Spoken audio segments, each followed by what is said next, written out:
이 시간에는 우리가 함께 나눈 고린도후서 4장 1절부터 6절 말씀을 본문으로 우리에게 비친 영광의 빛이라는 제목으로 말씀의 은혜 나누겠습니다. 오늘 본문의 말씀은요, 지난 주일 저녁에 우리가 나누었던 말씀에 쭉 연이어지는 말씀입니다. 우리가 주일 저녁 예배마다 고린도후서 강의를 쭉 하고 있잖아요.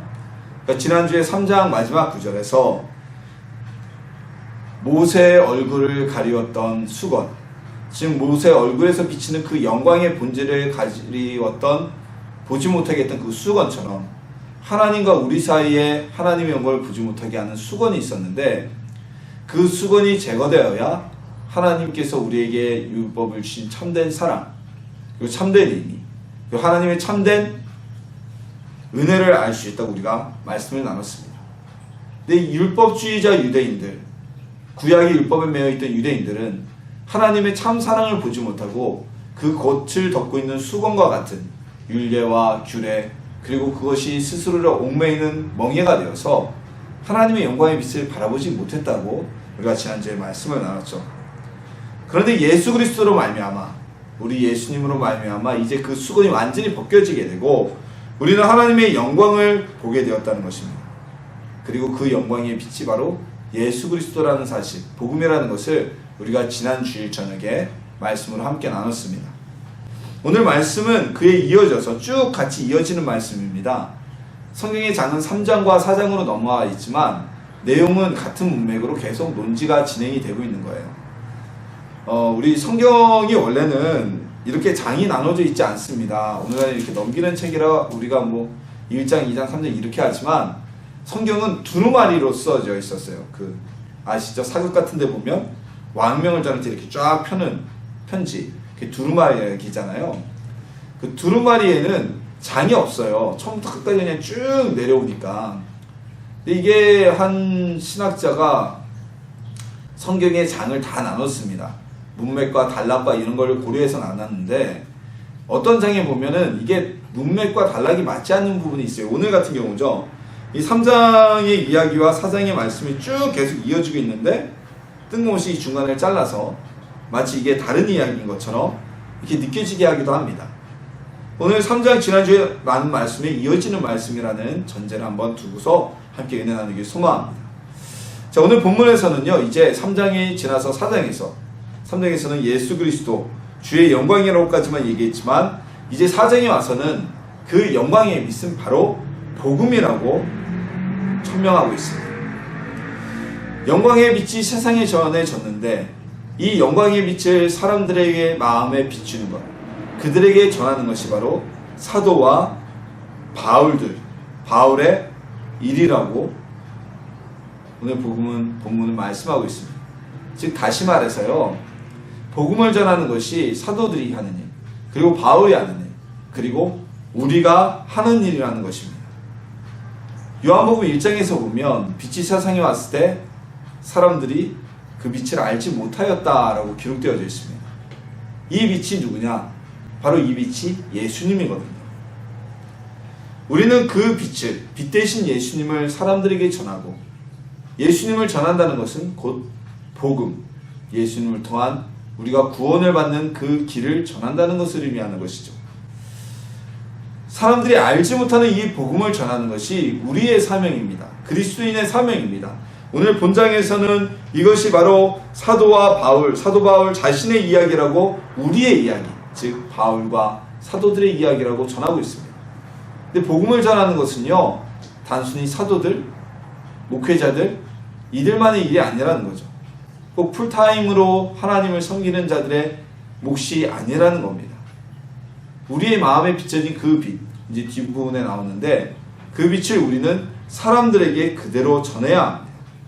이것은 우리에게 주신 주님의 사명입니다. 복음을 전하는 것. 너희는 땅끝까지 이르러, 온 유대와 사마리아와 땅끝까지 이르러 복음을 전하는 것.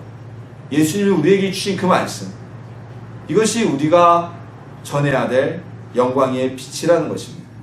이 영광의 빛을 전하는 것이 바로 우리의 사명이고요. 그 영광의 빛은 바로 복음입니다. 1900년대 초기 즉 19세기 말년 1800년대 후반기부터 1900년대 초기까지 미국에서는 대부흥운동이 일어났습니다.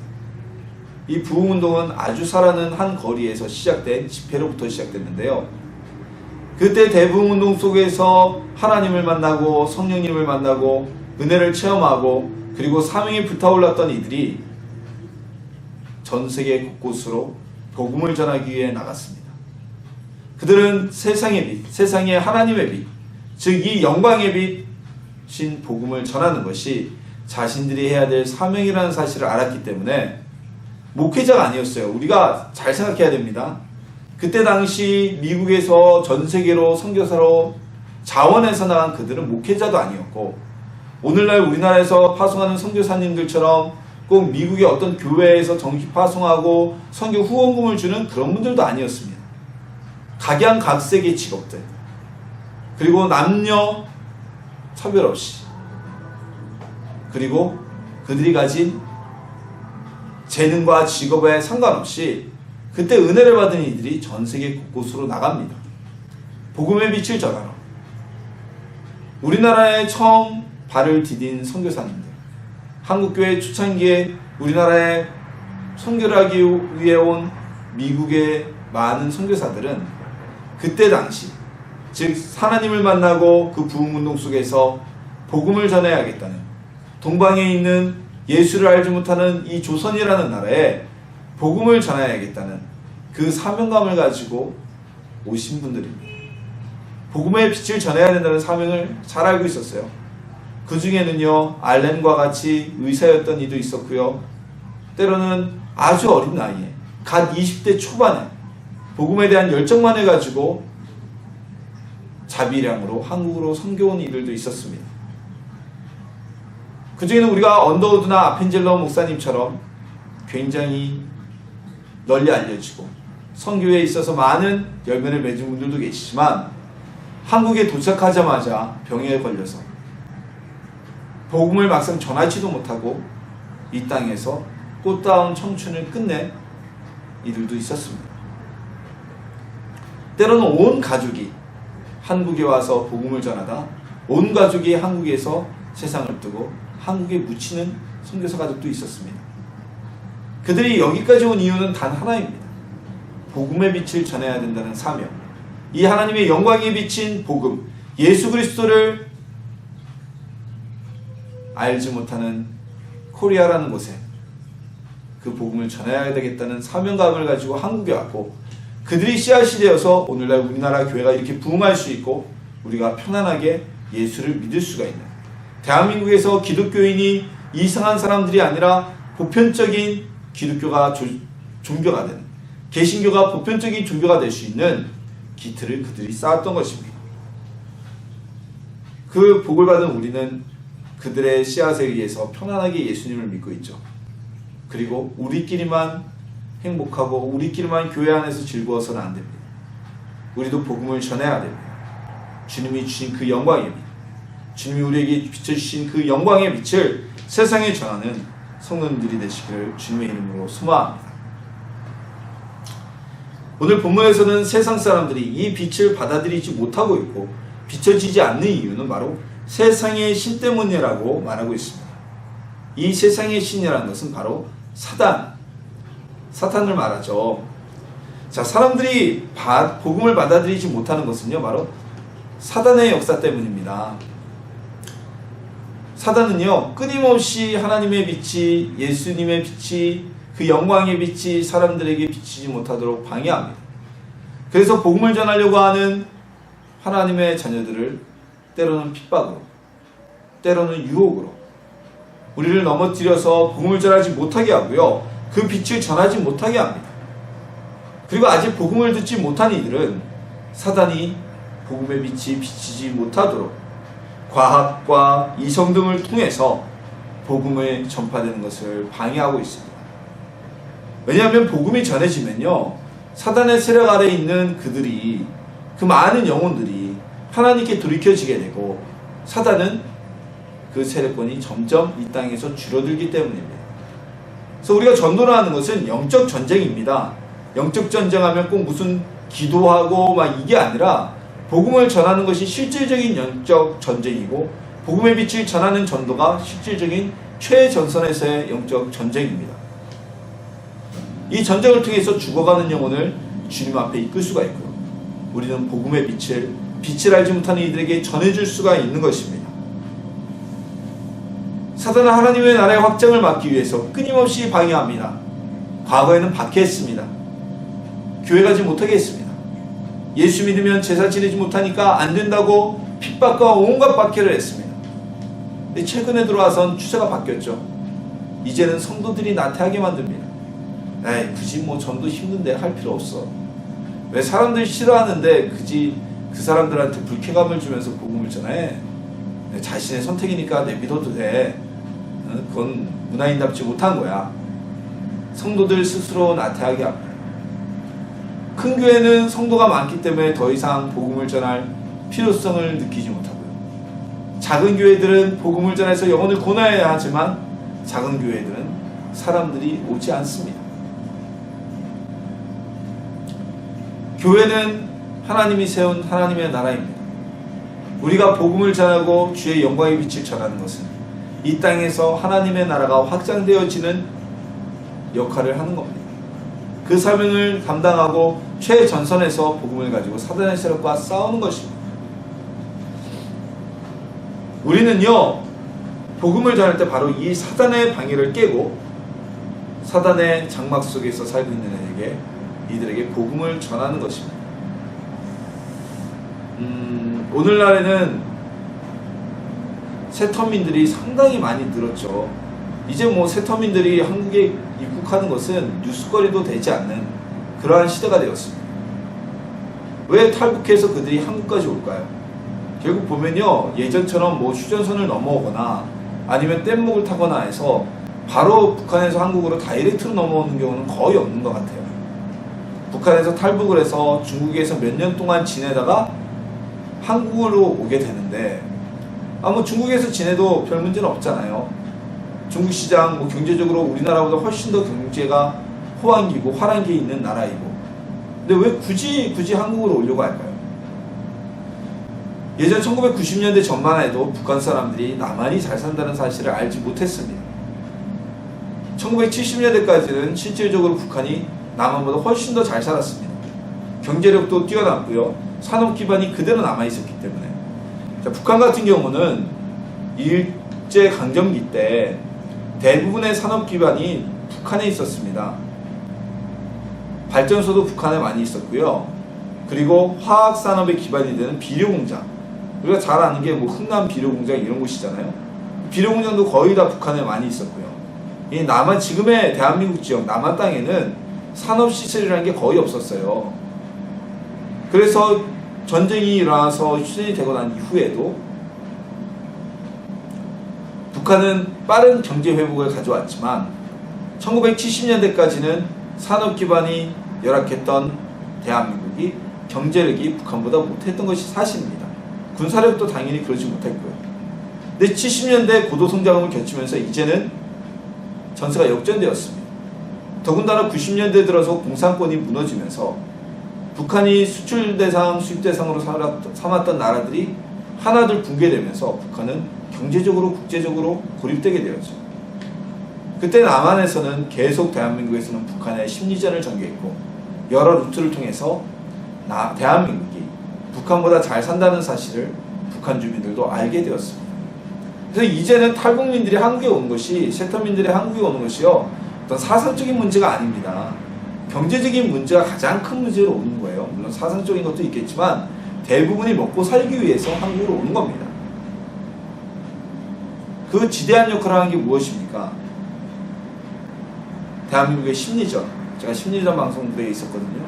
심리전, 전단 띄우고, 그리고 여러 인력들을 통해서 중국을 왕래하는 사람들을 통해서 대한민국이 잘 살게 되었다는 그 소문들, 그것들이 북한의 일반인들의 귀에 들어가면서 주민들이 탈북을 결심하게 되고 대한민국을 향해 오려는 결심을 하게 된 것입니다. 알지 못할 때는 그들이 남한의 대한민국으로 올 생각을 하지 않았죠. 몰랐으니까. 근데 이제 알고 나서는 살 방법을 찾게 된 겁니다. 최소한 세터민들이 한국에 오면요, 얼마 전까지는 지원금을 좀 많이 줬잖아요. 저 같은 사람은 아무것도 없지만 일단 세터민들이 대한민국에 오면 얼마 전까지는 그 세터민들이 정착할 수 있는 뭐 영구임대 아파트라도 이렇게 주고 정착금을 조금씩 줬습니다. 살아가기 위해서. 우리가 복음을 전하는 것도 마찬가지입니다. 사단의 세력은요, 사람들이 귀를 막고 눈을 가리고 그리고 어둠의 장막으로 그들을 쌓아서 복음의 빛이 그들에게 전파되지 못하게 합니다. 하나님의 영광의 빛이 비춰지게 못하게 막고 있는 겁니다. 마치 창문이 있는 집에 암막 커튼을 쳐서 벌건 대낮이 되었어도 해가 중천에 떴어도 그 안은 깜깜한 것과 같이 만들어버린 것이죠. 우리는 그 가운데서 그 암막 커튼을 제쳐버리고 또는 구멍을 뚫어서 복음의 빛을 사람들에게 전해야 될 사명을 가지고 있는 겁니다. 사단은 끊임없이 주의 복음이 그들에게 전해지는 것, 사람들에게 전해지는 것을 막겠지만 우리가 우리의 사명을 다한다면 주님의 복음은 그들에게 전해져서 그들도 빛의 자녀가 되어 자연스럽게 하나님께 나올 수 있게 되어질 것입니다. 그렇다면 우리가 전해야 되는 것은 무엇일까요? 우리는 오직 복음만 전해야 됩니다. 오직 복음만. 우리가 전도하면서 전해야 될 것은요, 내 이야기도 아니고요, 우리 교회의 규모도 아니고요, 우리 목사님이 얼마나 훌륭한 분인지를 전해야 되는 게 아닙니다. 우리가 전해야 될 것은 오직 예수님의 이름, 그 이름을 믿는 자들은 죄 사함을 받고 천국에 이르게 될 것이라는 그 복음만을 전해야 된다는 것입니다. 최근에 전도를 하면서 우리가 잘못된 전도 방법들이 참 당연한 것처럼 이렇게 여겨지는데요. 무엇이 있습니까? 아주 대표적으로 잘못된 전도 방법. 대형교회 다니시는 분들은 예수님이 아니라 우리 교회 나오면 이런 게 좋아. 우리 교회 참 큰 교회야. 사업하려면 이렇게 큰 교회에 다녀야지. 인맥을 만들려면 일로 다녀야 돼. 자기 교회를 전하는 분들이 있으세요. 그분은 전도한다고 하는 것일지 모르지만 그 방법이 잘못되어진 것입니다. 또는 아주 인품이 훌륭한 목사님들, 그런 목사님들을 섬기고 있는 성도님들 중에는 자칫 잘못하면 우리 목사님이 이런 분이야. 우리 목사님이 방송에도 이렇게 나오시고 굉장히 훌륭한 분이셔. 많이 공부하시고 인품도 뛰어나시고 그래요. 목사님을 복음을 전하는 곁에 살짝 조미료처럼 뿌릴 수는 있지만 우리에게 복음의 본질은요, 예수님을 전하는 겁니다. 교회를 광고하고 목사님을 광고하는 게 아니라는 것이죠. 우리 교회도 마찬가지입니다. 우리 교회에 대해서 전하기 전에 먼저 예수님에 대해서 전하고, 우리 예수님이 이런 분이야, 예수님 믿으면 이렇게 구원받아 전하고, 혹시라도 전도를 받는 분이 그럼 그 교회는, 당신이 다니는 교회는 어떤 교회인데 그 교회 목사님은 어떤 사람이야? 라고 물어보면 이제 그때 얘기할 수 있죠. 우리 교회는 심센터 사역도 같이 하고 청년에 대한 비전도 있고, 그리고 우리 목사님은 지금도 상담 공부하고 있고, 이런 식으로 말씀을 전할 수가 있겠죠. 이야기를 할 수 있겠죠. 하지만 그거에 앞서 예수님의 복음은 뒤로 쳐지고 주객이 전도된 듯한 전도 방법들. 우리 교회 세계에서 제일 큰 교회야. 우리의 교회 가면 정말 말씀이 좋아. 이것은 사실상 바른 복음 전파의 방법이 아니라는 것입니다. 오늘 본문에서도요, 사도 바울은 이야기를 합니다. 우리는 우리를 전파하는 것이 아니라 오직 그리스도 예수의 주 되신 것과 또 주 예수를 위하여 우리가 너희의 종된 것을 전파함이라. 자기를 전하는 것이 아니라 예수 그리스도의 복음을 전한다고 바울이 이야기합니다. 이것이 바로 오늘날 전도해야 되는, 우리가 갖춰야 될 전도의 방법이고 자세입니다. 만약에 우리가 아무리 복음을 전하였다 할지라도 예수님이 아닌 교회나 목사님이나 내 자신이 먼저 더 크게 전해졌다면 그것은 전도가 아니죠. 사도들 중에 누구라도 예수님보다 자신을 더 크게 전한 사람은 없었습니다.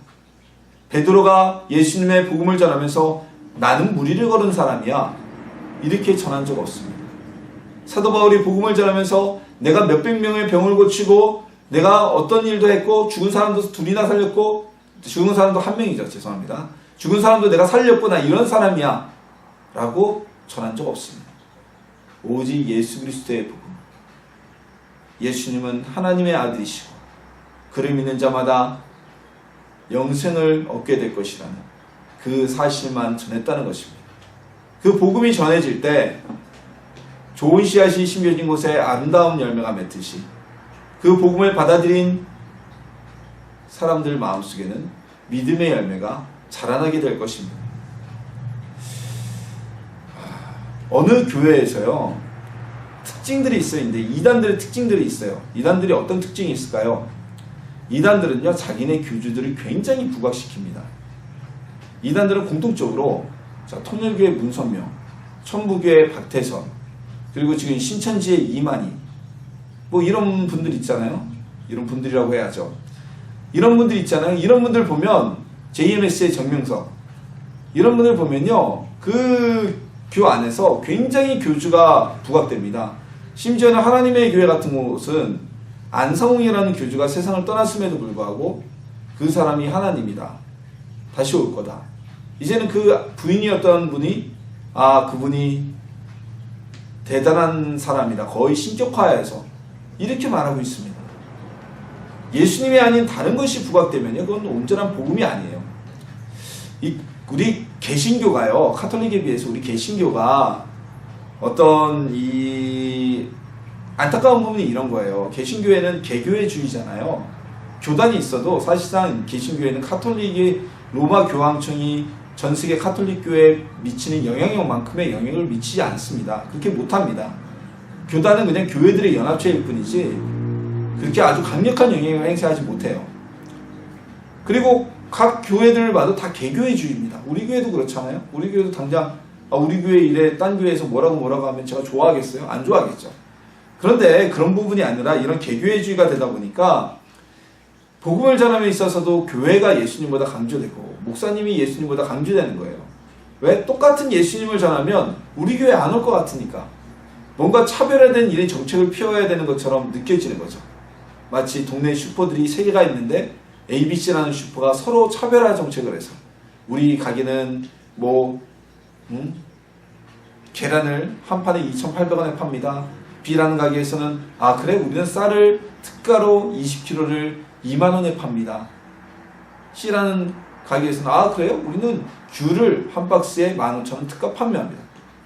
이런 식으로 뭔가 보여줘야 된다는 이런 의식들이 강하다 보니까 예수님이라는 그 이름보다는 복음이라는 것보다는 다른 것이 많이 이렇게 전해질 때가 많이 있다는 것이죠. 이게 참 안타까운 겁니다. 그래서 우리는 예수님의 복음을 전해야 됩니다. 우리가 사실 전도할 때 우리 교회 오면 더 좋죠. 우리 교회도 전도해서 우리 교회로 성도를 이끌어오면 더 좋죠. 하지만 그 사람이 우리 교회에 올 수 없는 상황이라면 어느 곳에 가서건 예수님을 믿게만 하면 되는 겁니다. 그게 우리의 사명이에요.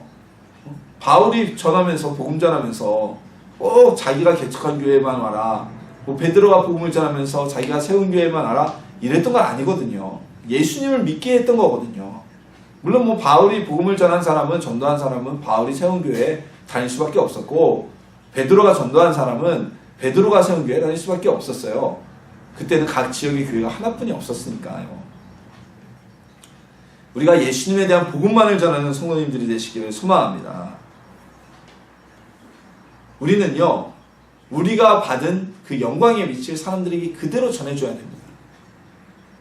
하나님께서 우리에게 주신 예수님의 그 복음, 그걸 통해서 받게 된 우리의 구원의 역사, 이걸 모든 사람에게 동일하게 전해줘야 된다는 것입니다.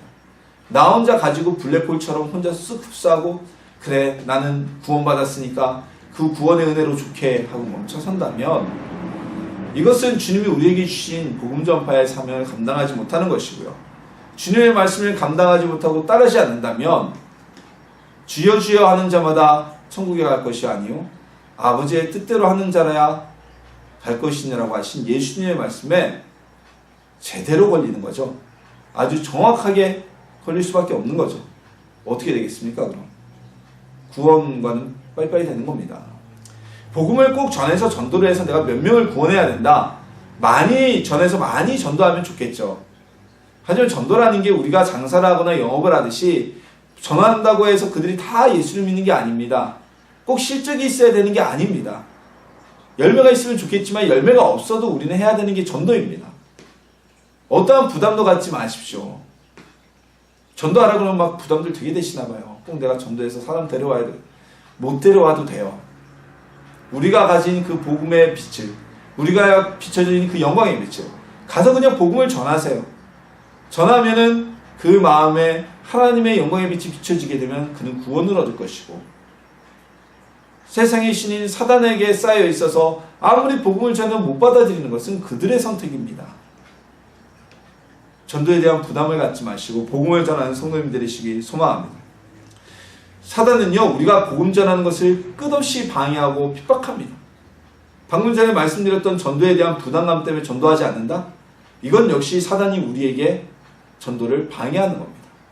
아, 우리 교회는 작으니까 누가 오겠어? 누가 예배드리러 오겠어? 참 저도 회개할 문제죠. 가끔가다 저도 그런 얘기를 해요. 아, 개척교회 요새 힘들어요. 누가 인간적으로 생각하면 누가 오겠어요? 이런 말을 저도 내뱉는데 이거 회개할 문제죠. 이런 생각들이 우리를 전도하지 못하게 하는 사단의 유혹이고 방해라는 것입니다. 우리는요, 전도해서 당연히 내가 부자 되는 거 아니잖아요. 교회도 그렇습니다. 교회가 부흥된다고 해서 목사가 바로 부자 되는 거 아니에요. 이거 우리나라 교회가 지금 교회가 성장하면은 우리 선배 목사님들이 차도 없던 분들이 갑자기 그랜저 타고 에쿠스 타고 다니시니까 많은 성도들이 그 안 좋은 모습을 보고 교회가 부흥하면 목사님이 무슨 CEO처럼 갚으려는 줄 아시는데, 교회가 부흥한다고 해서 사실 목사는 별할 게 없어요. 사례는 늘어나겠죠. 아주 조금만 대부분의 대한민국의 80% 이상의 목회자들은요, 동년배 다른 사회 일을 하시는 직장인들보다 훨씬 더 낮은 사례비를 받고 계셔요. 이거는 제 생각이 아니라 한국 직업능률 평가원인가요? 어딘가? 그 정부기관에서 조사해서 나온 조사의 결과입니다. 일부 큰 교회들은 그런 거 볼 필요가 없고요. 교회 부흥하면은 숫자가 늘고 좋잖아요. 하나님의 나라가 확장되는 거니까. 그리고 그렇게 돼야 되는 것이 우리가 해야 될 일이라는 것이죠. 우리에게 주어진 사명이라는 것입니다. 바울이, 많은 사도들이, 많은 우리의 선진들이, 성도들이 하였던 것처럼 오직 예수님만을 전하는 것. 우리 교회가 아니라, 우리 목사님이 아니라, 내 간증 이야기가 아니라 복음만을 전하는 것. 그것이 가장 우선적으로 돼서 전할 때 우리는 주님이 우리에게 주신 그 사명, 그리고 하나님의 영광의 빛을 사람들에게 그대로 전달하고 비추게 되는 것입니다. 열매가 중요한 것이 아닙니다.